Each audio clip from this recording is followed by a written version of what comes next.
And how many genders are there? I think the gender is expansive and the definitions are always growing.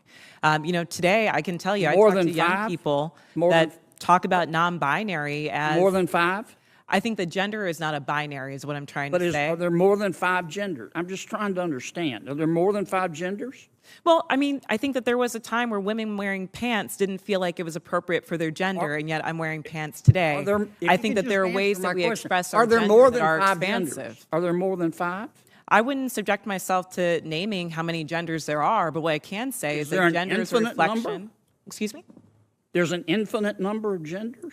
Hey everyone, welcome back to the Citizens Broadcast where I dig into the debates shaping our world. Today I want to unpack a fiery Senate exchange between Senator John Kennedy and Ms. Robinson from the Human Rights Campaign. It's a conversation that's got everyone talking. How many genders are there? Let's jump right in. Senator Kennedy starts with a direct question. Are there just 2 sexes? Ms. Robinson pushes back, reminding us that intersex people exist and that sex and gender aren't the same thing. She says, trans women are women. Right off the bat you can feel the clash of perspectives. Kennedy isn't done. How many genders are there? He asks. Robinson says gender isn't something you can just count. She explains that in different cultures, gender can mean different things, and to many people, it's not just male or female. Her take? Gender is fluid, expansive, and shaped by society. It's a big idea maybe gender can't be pinned down with a number. Then the debate heats up. Sports.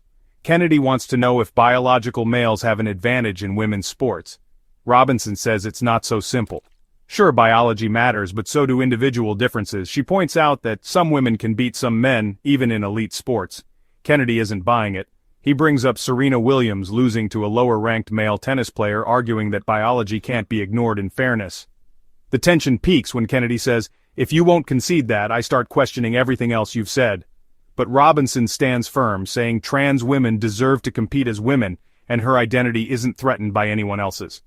Kennedy closes by saying he supports everyone's rights but believes in fair competition for biological females, and wants parents involved in these conversations.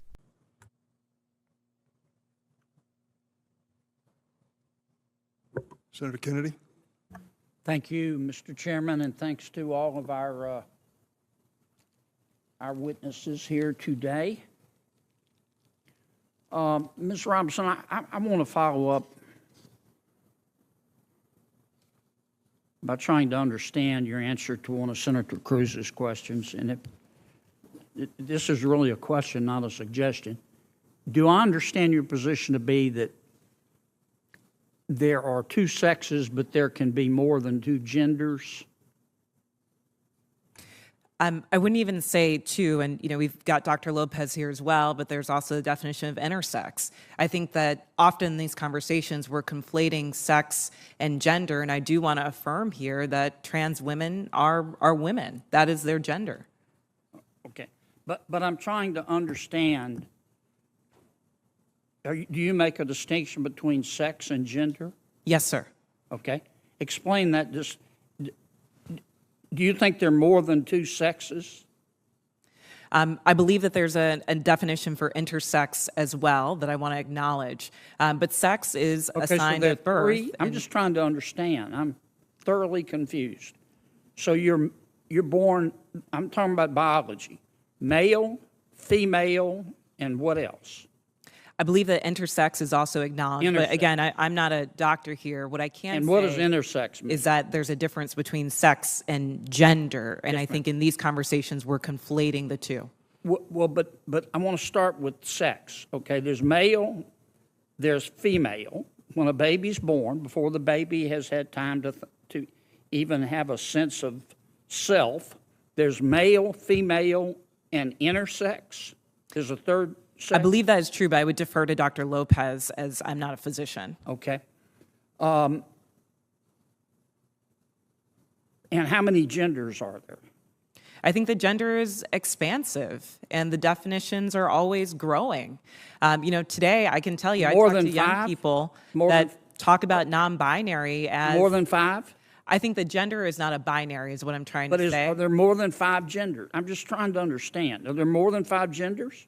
Well, I mean, I think that there was a time where women wearing pants didn't feel like it was appropriate for their gender, and yet I'm wearing pants today. If I you think could that there are just ways answer that my we question. express our Are there gender more that than are 5 expansive. genders? Are there more than 5? I wouldn't subject myself to naming how many genders there are, but what I can say is there that an gender is a infinite number? reflection. Excuse me? There's an infinite number of genders? I think depending on your culture, there are a lot of different genders that exist. And I can also say that it's a term that's evolving. If you look at young people today, they really don't lean into the binary of only woman and man. So I think that it's incumbent upon us not to legislate on this, but create space for them to explore what their identities are, what their gender identities are. Let's get back to athletics. I think I understand what you're saying. There are 3 sexes, male, female, and intersex. I believe that to be true, but again, I'm not a physician. And so there are an infinite number of genders because gender is a mental state. Gender is about expression, and I think that there are a variety of ways that you can express your gender. Okay, so there's infinite number. All right, let's go back to the biology. Male, female, boy, girl. Okay, biologically, do males have an advantage over females biologically in sports? Again, I'm not a physician, and I can't speak to that. What's your real world experience? It depends. I mean, there are some people who are born male that I'm faster than if I were to sprint against them, and some that I'm not. Some males So that are you don't taller than believe some that- women, you and don't some that are believe shorter. that a biological male has a physical advantage in sports over a biological female? Not as a definitive statement.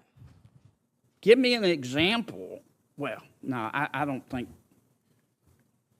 How many female members of the NBA do you see? Well, I can say that, there's been this news article about men that think that they could beat Serena Williams in tennis, right? That they think that they could actually score a point on her. And it's just not the case. She is stronger than James, that. what's your experience, Ben? Male, female. Both Serena and Venus lost to the 203rd ranked male tennis player, which they're phenoms for women. My experience, my husband, he swam at University of Kentucky as well. In terms of accolades and in terms of national ranking, I was a much better swimmer than him. He could kick my butt any day of the week without trying. Okay. I just think, Ms. Robinson, I'm trying to understand where you're coming from. I think you lose a lot of credibility when you don't concede that a biological male has physical advantages over a biological female. I mean, I just think that's a proven fact, and you really hurt your credibility. I understand you want the world to be a better place. I do too, and I don't think people ought to be discriminated against because of an immutable characteristic. I don't. And I think that I think everybody ought to be free to be themselves. And what you do in your bedroom or what I do in my bedroom with a consenting adult is nobody's business. But if what I do in my bedroom with a consenting adult, if I decide I want to tell somebody's child about it. So, what do you think? Is this about biological facts, lived experience, or both? Drop your thoughts in the comments. Let's keep the discussion real and respectful. Like, subscribe, and stay tuned for more debates that matter. This is the Citizens Broadcast.